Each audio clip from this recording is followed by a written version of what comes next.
জয় গুরু, সুপ্রভাত, হরি ওম। ওম অখণ্ড সংহিতা বা অখণ্ড মণ্ডলেশ্বর শ্রী শ্রীমৎ স্বামী স্বরূপানন্দ পরমহংসদেবের অমৃতময় উপদেশবাণী চতুর্থ খণ্ড।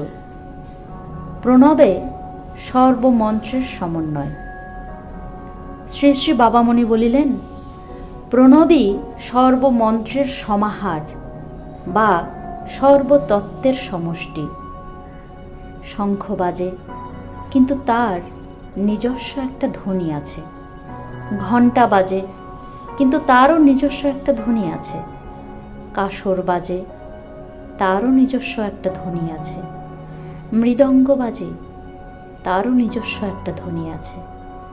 কিন্তু এই সকল ধ্বনি মিলে যে মহাধ্বনি, সেটি প্রণব।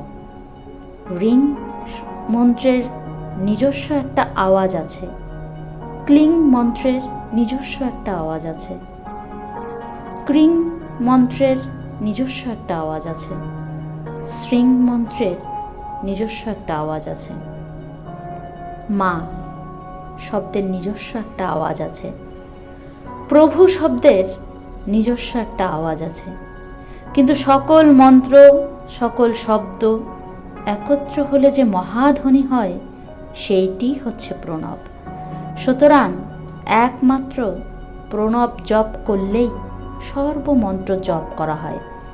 বিশেষ করে এজন্য প্রণবকে বলা হয় মন্ত্ররাজ। প্রণবে সর্বমন্ত্রের সমন্বয়, সর্বমতের সমন্বয়, সর্বতত্ত্বের সমন্বয়।